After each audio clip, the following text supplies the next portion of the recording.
ఎంత పెద్ద ఇల్లు కట్టినావు, దానికి పేరు పెట్టాలని తెలియదా నీకా? అదే ఏం పేరు పెట్టాలా అని ఆలోచిస్తున్నా. దాన్నే ఆలోచించేదే. మీ అమ్మ పేరు పెట్టు. అయితే మనం మంచి ఒక లాయర్ని కావాలనుకుంటా. మా అమ్మ పేరు పెడితే నా భార్య విడాకులు ఇచ్చేస్తుంది కదా.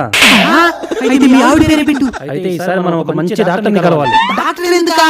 మా అమ్మ ఎలాగో అన్నంలో విషయం పెట్టేస్తుంది కదా.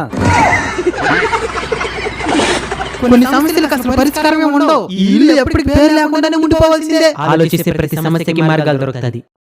మీ అమ్మకి ఏ దేవుడు అంటే ఇష్టమో? ఏడుకొండల వెంకన్న అంటే ఇష్టం. మీ ఆవిడకి ఏ దేవుడు అంటే ఇష్టం? హనుమాన్ అంటే ఇష్టం. ఈ రెండు దేవుళ్ళ పేర్లు కలిసేలాగా ఇంటికి ఒక పేరు పెట్టినామనుకో, సమస్యకి పరిష్కారం దొరికేసినట్టే. శ్రీ బాలాజీ భజరంగి నిలయం. ఎలా ఉందమ్మా? చాలా బాగుంది నైనా. ఎలా ఉంది? దేవుడి పేరు పెట్టినావు కాబట్టి బతికిపోయినావు. అమ్మయ్యా, ఇలా ఆలోచిస్తే ప్రతి ఒక్క సమస్యకి పరిష్కారం దొరుకుతుంది. ఇంతకీ ఇలాంటి ఆలోచన నీకెట్టొచ్చింది? నా భార్య ఇప్పుడు విడాకులు ఇచ్చేసిందా?